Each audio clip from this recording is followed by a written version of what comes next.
안녕하세요.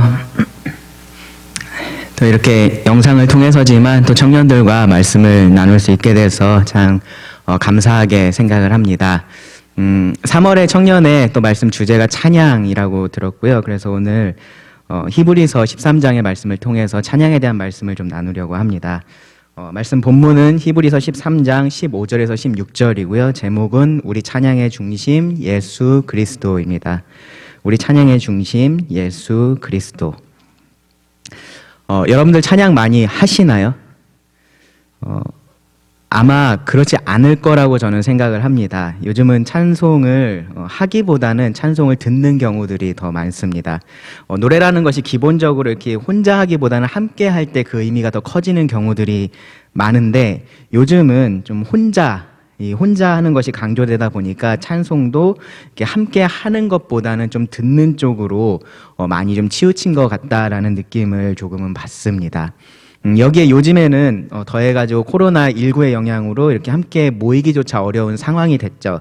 그러니까 함께 모였을 때 우리가 찬양하고 하는 일들을 많이 하는데 그렇게 찬양하고 찬송하는 일이 그래서 더 줄어든 것 같습니다. 성도가 함께 하나님을 찬양하면서 누릴 수 있는 그런 하나님의 은혜들을 지금은 누리기가 어려운 그러한 상황이 조금은 된 겁니다. 안타까운 부분이기도 한데요. 좀 긍정적으로 생각을 해보면 이런 시간들이 좀 우리 자신을 돌아볼 수 있는 기회가 된다라는 생각도 합니다.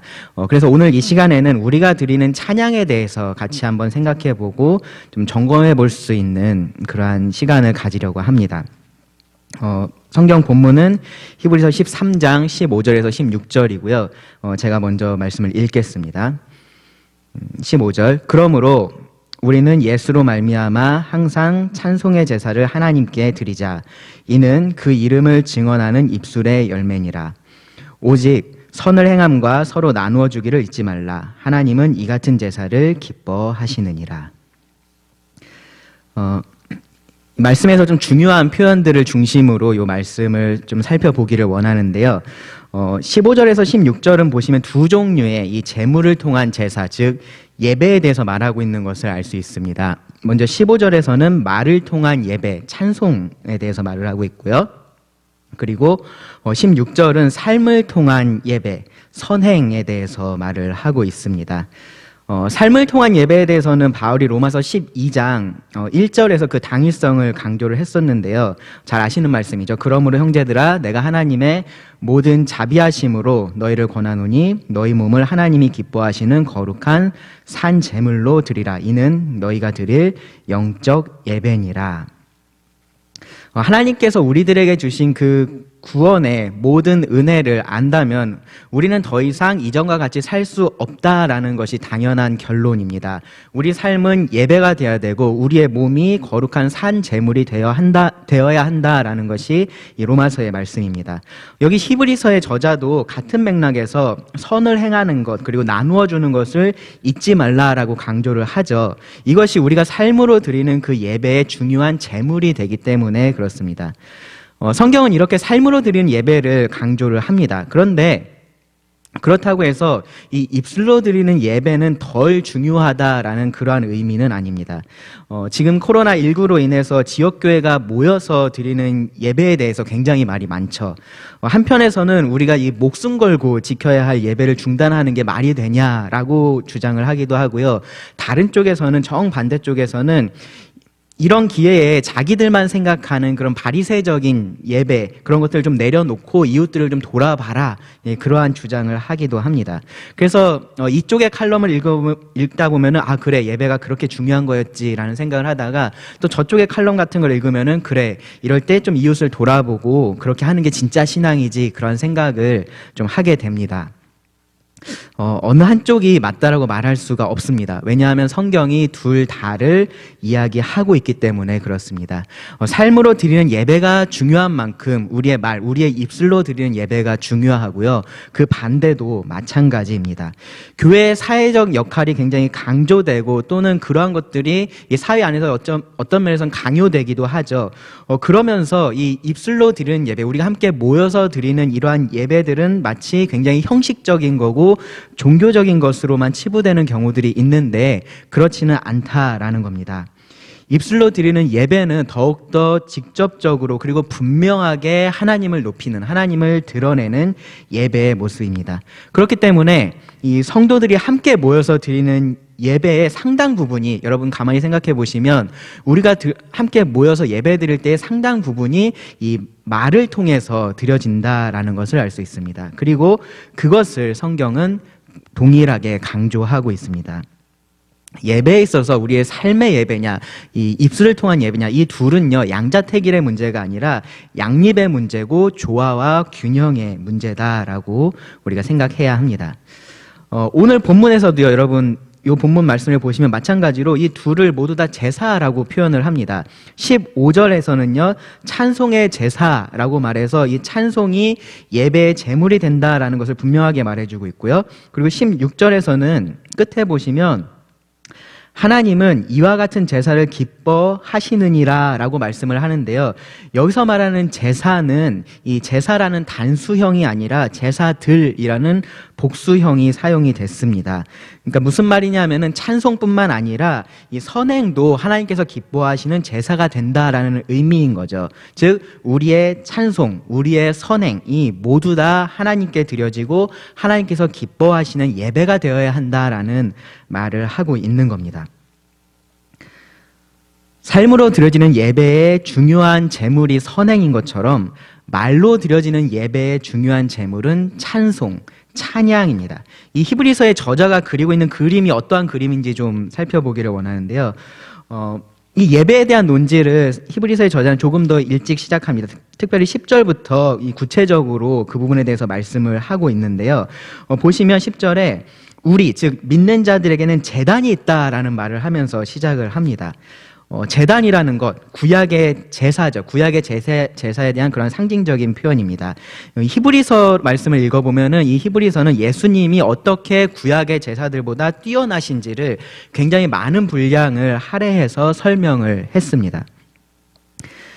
크게 두 가지 부분에서 예수님은 구약의 제사보다 뛰어나신 분이십니다. 예수님은 온전한 대제사장으로서 더 뛰어나시고요. 그리고 온전한 제물로서 더 뛰어나십니다. 첫 번째로 예수님은 온전하며 영원한 대제사장이십니다. 제가 히브리서 말씀을 좀 읽을 텐데요. 잘 따라오시기 바랍니다.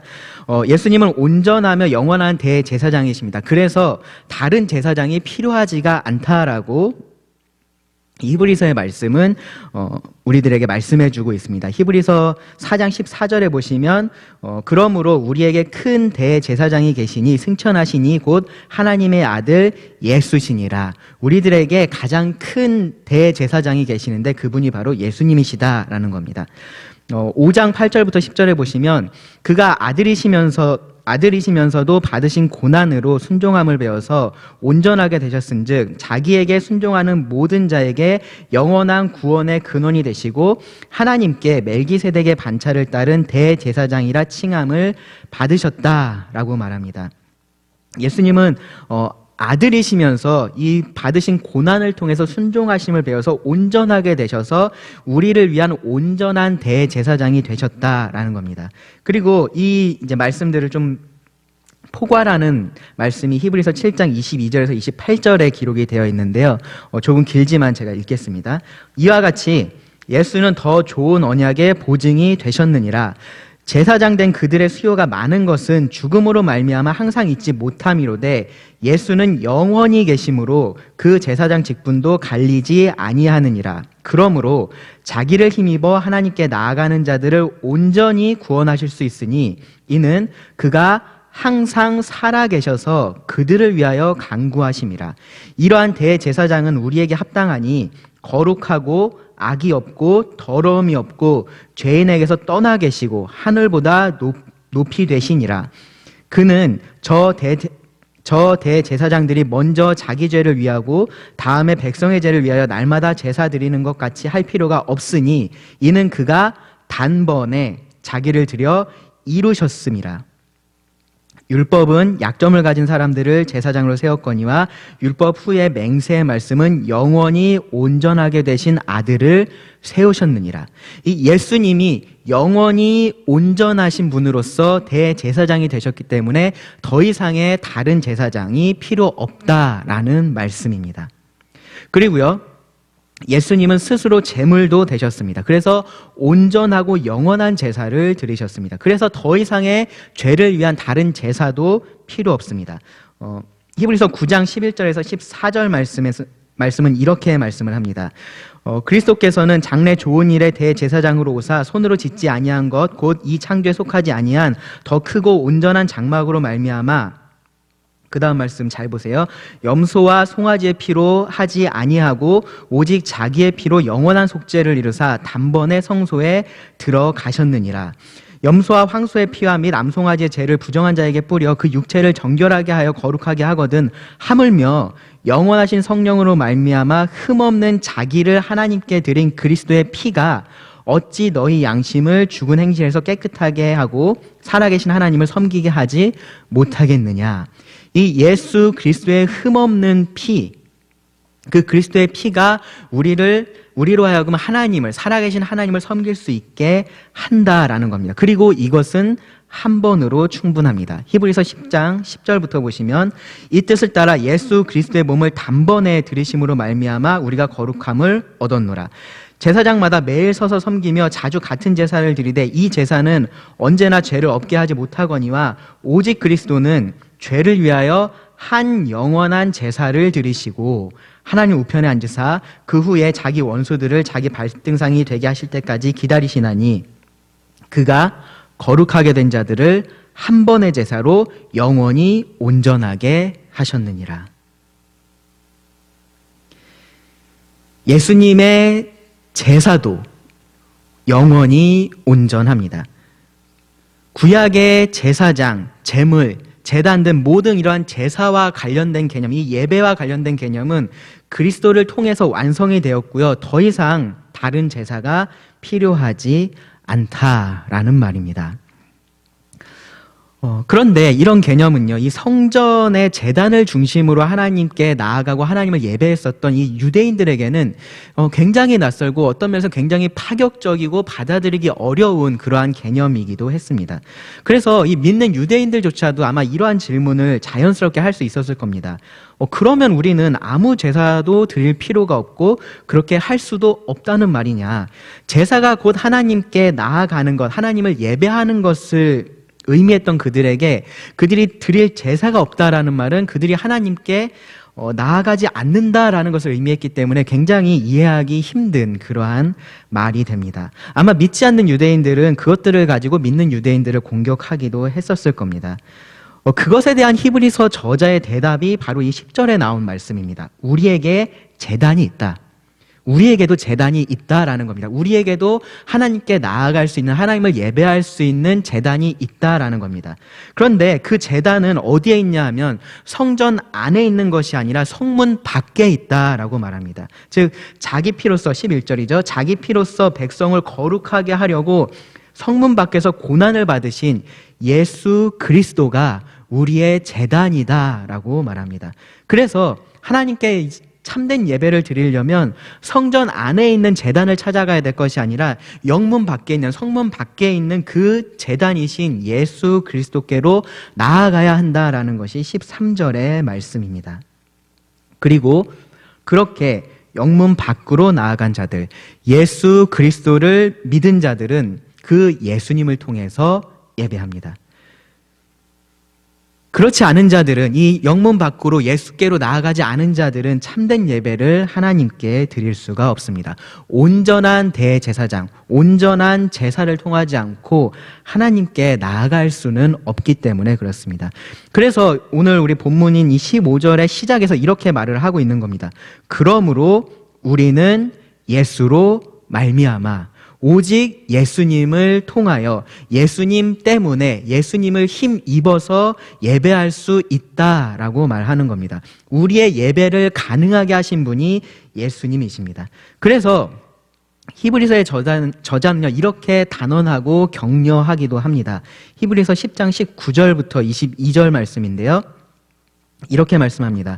그러므로 형제들아, 우리가 예수의 피를 힘입어 성소에 들어갈 담력을 얻었나니 그 길은 우리를 위하여 휘장 가운데로 열어놓으신 새로운 살 길이요, 휘장은 곧 그의 육체니라. 곧 하나님의 집 다스리는 큰 제사장이 계심에 우리가 마음의 뿌림을 받아 악한 양심으로부터 벗어나고 몸은 맑은 물로 씻음을 받았으니 참 마음과 온전한 믿음으로 하나님께 나아가자.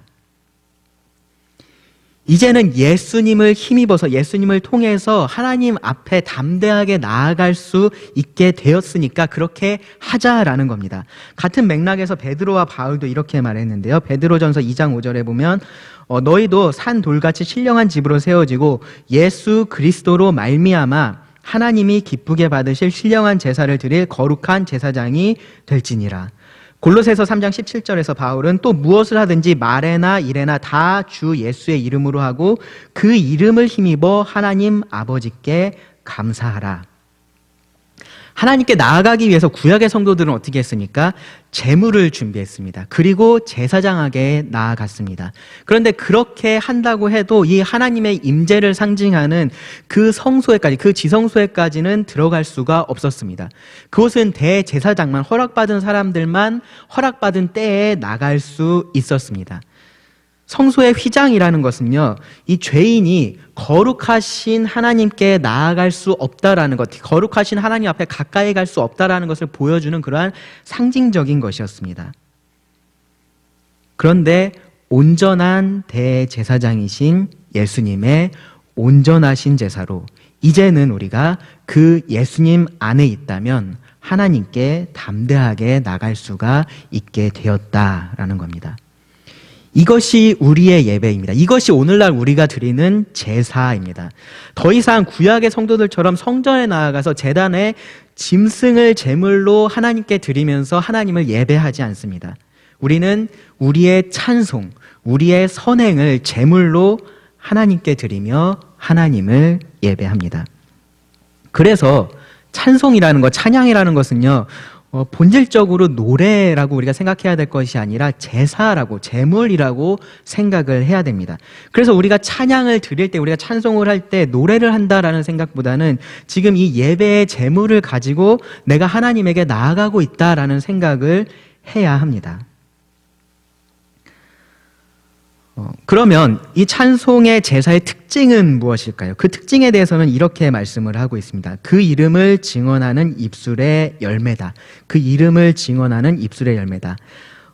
입술의 열매이기 때문에 여기서 말하는 찬송이 우리가 입으로 드리는 노래라는 것을 알 수 있고요.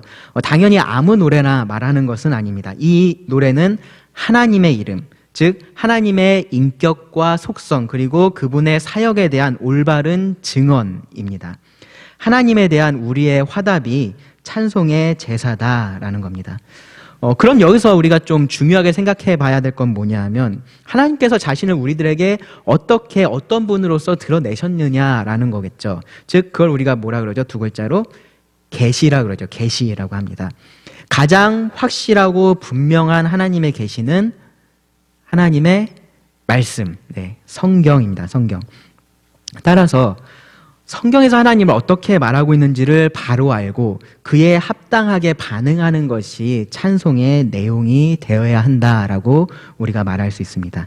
자, 그럼 성경은 하나님을 어떻게 말하고 있을까요? 성경은 하나님이 한 분이시고 삼위로 존재하신다라고 말합니다. 하나님은 영원하시고 불변하시다라고 말합니다.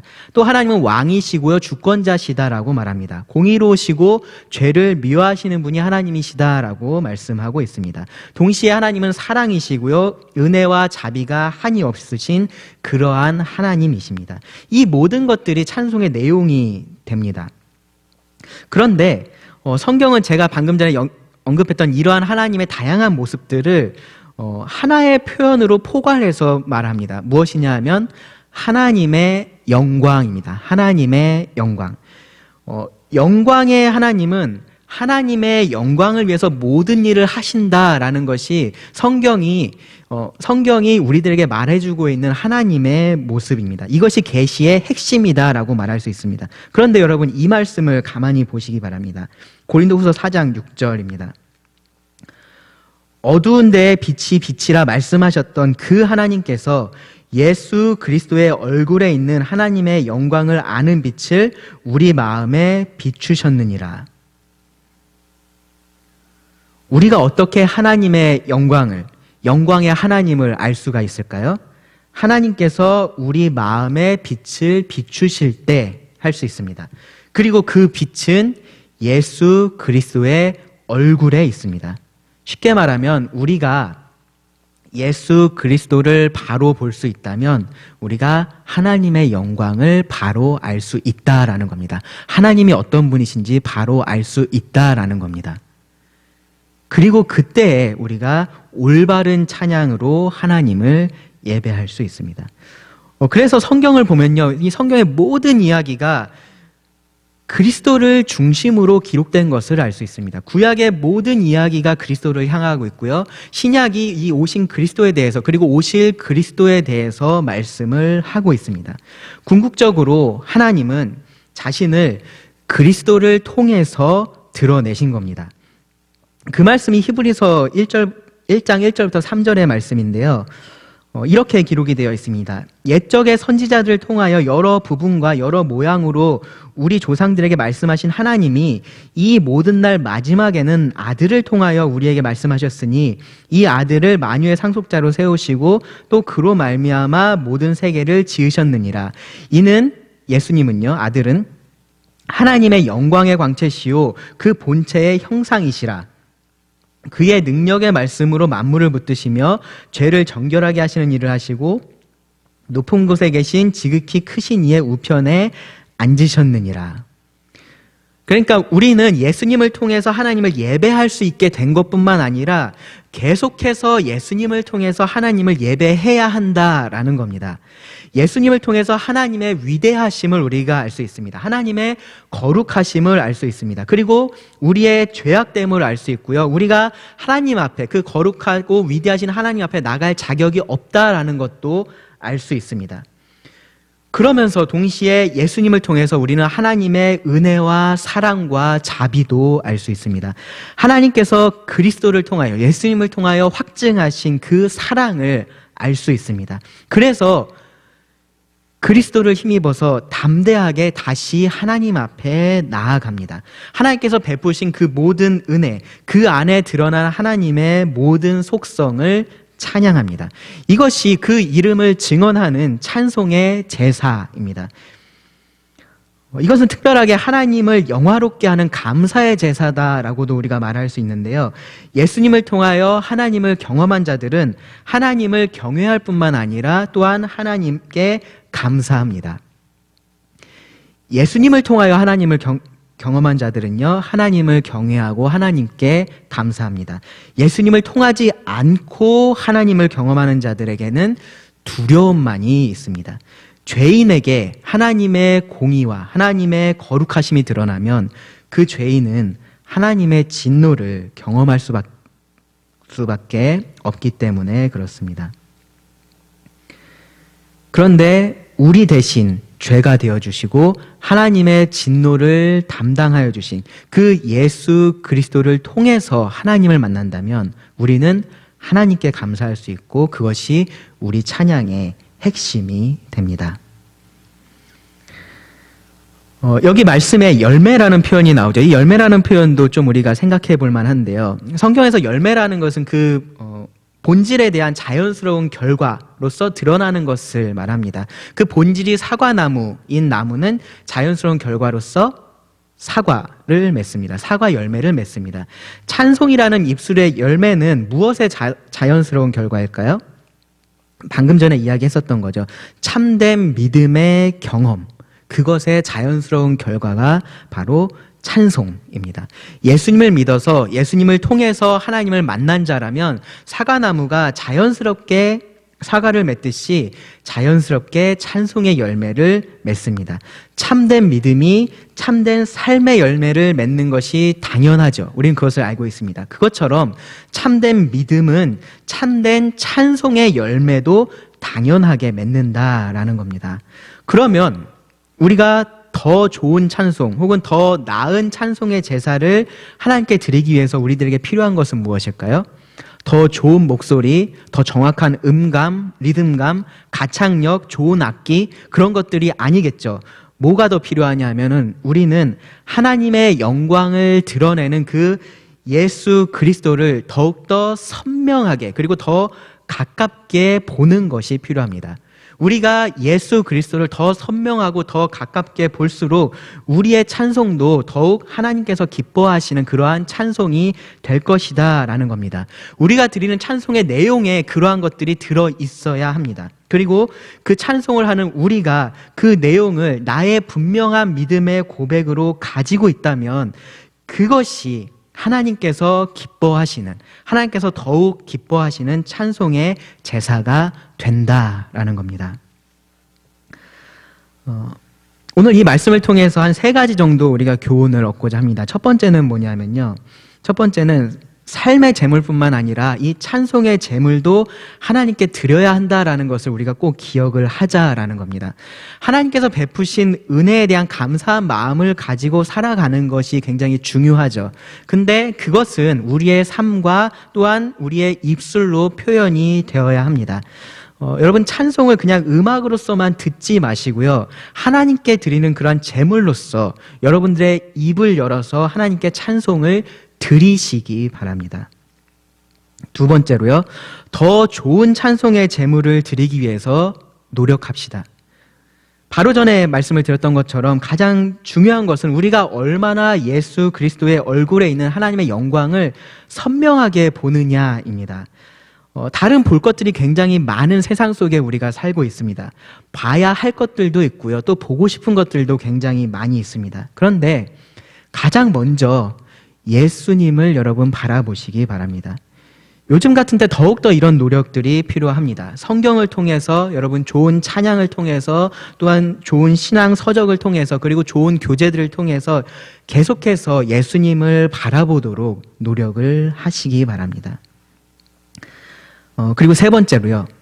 우리 모두가 찬송의 제사를 영원히 함께 드릴 것이다 라는 이 사실을 여러분 잊지 마시기 바랍니다. 우리 모두가 찬송의 제사를 영원히 함께 드릴 겁니다. 여기서 말하는 우리 모두는요, 저와 여러분들만 이야기하는 것이 아니라 하나님을 믿는 모든 사람들을 말합니다. 유대인이 됐든 이방인이 됐든 과거에 있었던 사람이든 지금 살고 있는 사람이든 앞으로 살 사람이든 하나님을 믿는 예수 그리스도를 믿는 예수 그리스도를 통하여서 하나님 앞에 나아가는 그 모든 사람들을 포함합니다. 그리고 예수님도 포함을 합니다. 예수님도 노래를 하셨을까요? 예수님 찬송하셨을까요? 예수님께서 슬퍼하시고 눈물을 흘리셨다라는 것은 우리가 좀 잘 기억하고 있죠. 근데 예수님께서 노래하신 적이 있었을까? 아마 잘 생각나지 않으실 수도 있습니다. 뭐 성경을 찾아보지 않아도 사람이 살면서 한 번도 노래 안 해보진 않았겠지라고 생각한다면 뭐 예수님도 노래는 하셨겠다라고 뭐 추측을 해볼 수도 있을 겁니다. 근데 마태복음 26장 30절에 보시면 예수님께서 노래하셨다라는 말씀이 있습니다. 그때 예수님은 제자들과 함께 유월절 마지막 식사를 하셨고요. 그리고 감람산으로 가셔서 그곳에서 하나님께 기도하시고 잡히시기 바로 그 전에 예수님은 제자들과 함께 노래하셨습니다. 당시에 그 유월절의 관습을 따랐다면 시편 113편에서 118편의 일부를 예수님은 제자들과 함께 노래를 하셨을 겁니다. 이 118편의 마지막 부분의 말씀이 어떤 말씀이냐면은 이 건축자의 버린 돌이 집 모퉁이의 머릿돌이 되었다라는 말씀입니다. 그러니까 이 메시아와 이 메시아를 통한 하나님의 구원에 대한 내용을 담고 있는 건데요. 이제 예수님께서 그 일을 직접 하시게 될 거죠. 그것을 바라보고 계셨던 예수님 입장에서는 아마도 훨씬 더 특별한 의미의 찬송이 되었을 겁니다. 이 합창에서 이 제자들과 예수님이 함께한 그 합창에서 예수님은 이 솔로이스트의 역할을 하셨을 겁니다. 무슨 말이냐면 예수님께서 선창을 하시면 제자들이 화답하는 식으로 함께 노래를 했을 겁니다. 오늘날 우리 개념으로 따지면 예수님이 찬양 인도자의 역할을 하신 거죠. 그런데 이 장면은요, 하나의 리허설과 같습니다. 히브리서 2장 10절에서 12절에 따르면 예수님은 이런 찬양을 그 당시에 12 제자들과만 하셨던 것이 아니라 예수님께서 형제라고 부르기를 부끄러워하지 아니하는 자들, 거룩하게 하시는 그 하나님께서 거룩하게 하신 자들, 거룩하게 함을 입은 그 자들과 예수님은 함께 이러한 찬양을 하실 것에 대해서 히브리서는 말씀하고 있습니다. 2장 10절부터 12절인데요. 그러므로 만물이 그를 위하고 또한 그로 말미암은 이가 많은 아들들을 이끌어 영광에 들어가게 하시는 일에 그들의 구원의 창시자를 고난을 통하여 온전하게 하심이 합당하도다. 거룩하게 하시는 이와 거룩하게 함을 입은 자들이 다 한 근원에서 난지라. 그러므로 형제라 부르시기를 부끄러워하지 아니하시고 이르시되, 여기 말씀 잘 보세요. 이르시되 내가 주의 이름을 내 형제들에게 선포하고 내가 주를 교회 중에서 찬송하리다 하셨으며. 예수님께서 이렇게 하신다라는 거죠. 예수님께서 형제라고 부르는 그 모든 자들과 함께, 하나님의 백성들과 함께 그 가운데서 하나님을 찬송하실 것에 대해서 말씀을 하고 있습니다. 그 사람들은요, 유대인들만 해당되는 것이 아니라 온 열방이 해당이 됩니다. 로마서 15장 8절부터 12절에서 사도 바울이 이렇게 말씀을 기록했습니다. 내가 말하노니 그리스도께서 하나님의 진실하심을 위하여 할례의 추종자가 되셨으니 이는 조상들에게 주신 약속들을 견고하게 하시고 이방인들도 그 긍휼하심으로 말미암아 하나님께 영광을 돌리게 하려 하심이라.